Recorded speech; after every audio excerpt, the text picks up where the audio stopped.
ನಾಡಿನ ಎಲ್ಲ ನನ್ನ ರೈತ ದೇವರುಗಳಿಗೆ ನಮಸ್ಕಾರ. ಇವತ್ತು ಸ್ವಲ್ಪ ಎಲ್ಲರೂ ಲಕ್ಷ್ಯ ಬಿಟ್ಟು ಕೇಳಿ, ನಾಳೆ ಬೆಳಗಾವಿಯಿಂದ ಧಾರವಾಡವರೆಗೆ ರೈಲ್ವೆ ಮಾರ್ಗವನ್ನ ಸುಮಾರು ವರ್ಷದಿಂದ ಆ ಮಾರ್ಗವನ್ನು ಮಾಡಬೇಕಂತ ತೀರ್ಮಾನ ಮಾಡ್ಯಾರು. ಆದ್ರೂ ಕೂಡ ನಾವೆಲ್ಲ ಬಹಳಷ್ಟು ಜನ ರೈತರು ವಿರೋಧ ಮಾಡಿದ್ರು ಕೂಡ ಅದನ್ನ ಮಾರ್ಗವನ್ನು ಮಾಡಲೇಬೇಕಂತೇಳಿ ಈಗಾಗಲೇ ಕೇಂದ್ರ ಮತ್ತು ರಾಜ್ಯ ಸರ್ಕಾರ ತೀರ್ಮಾನ ಮಾಡಿ ಇಲ್ಲಿ ಸುರೇಶ್ ಅಂಗಡಿ ಅವರು ಏನಾದ್ರು ಮಾಡಿರ್ತಕ್ಕಂಥದ್ದೈತಿ. ಆಗ್ಲಿ, ಏನ್ ತೊಂದರೆ ಇಲ್ಲ. ಆದ್ರೂ ಕೂಡ ಯೋಗ್ಯವಾದ ಪರಿಹಾರ ಕೊಡಬೇಕಾಗಿತ್ತು. ಅವ್ರಿಗೆ ಬರೀ 40 ಲಕ್ಷ, 45 ಲಕ್ಷ, 30 ಲಕ್ಷ, 35 ಲಕ್ಷ ರೂಪಾಯಿ ಪರಿಹಾರನ ಕೊಡತ್ತಾರಪ್ಪ ಅಂತಂದ್ರ ಹೆಂಗ ಭೂಮಿ ಕೊಡ್ಲಿಕ್ಕೆ ಸಾಧ್ಯತೆ? ಮಿನಿಮಮ್ ಇವತ್ತ ಹಳ್ಳಿ ಒಳಗಿನ ಕೋಟಿ ಗಂಟ್ಲೆ ಕಿಮ್ಮತ್ತಾಗತ್ತವ.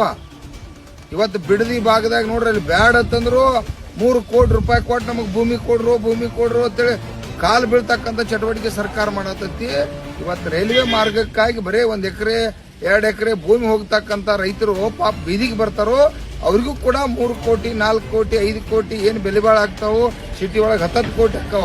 ಅವ್ರಿಗೆ ಕೊಟ್ಟ ಆ ಭೂಮಿಯನ್ನ ಅಕ್ವರಿ ಮಾಡ್ರಿ ಅಂತೇಳಿ ನಾಳೆ ಬೆಳಗಾವಿ ಜಿಲ್ಲಾಧಿಕಾರಿ ಕಚೇರಿಗೆ ಸುಮಾರು 5-6 ಸಾವಿರ ಸಂಖ್ಯೆಯೊಳಗ ಬೆಳಗಾವಿಯಿಂದ ಏನ್ ಧಾರವಾಡವರೆಗೆ ರೈಲ್ವೆ ಮಾರ್ಗದ ಹೋಗತಕ್ಕಂತ ಎಲ್ಲ ನನ್ನ ರೈತ ದೇವರುಗಳು ಭಾಗವಹಿಸತ್ತಾರೋ ಅದಕ್ಕೆ ಜಿಲ್ಲಾ ಆಡಳಿತ ಮತ್ತು ಕೇಂದ್ರ ಸರ್ಕಾರ ತಕ್ಷಣ ಎಚ್ಚೆತ್ತ ಇವತ್ತು ಅವರಿಗೆ ಯೋಗ್ಯವಾದ ಪರಿಹಾರನ ಕೊಟ್ಟು ರೈಲ್ವೆ ಮಾರ್ಗನ ಪ್ರಾರಂಭ ಮಾಡಬೇಕು. ಇಲ್ಲ ಅಂದ್ರೆ ರೈಲ್ವೆ ಅವಶ್ಯಕತೆ ಇಲ್ಲ ಅನ್ನುವಂತ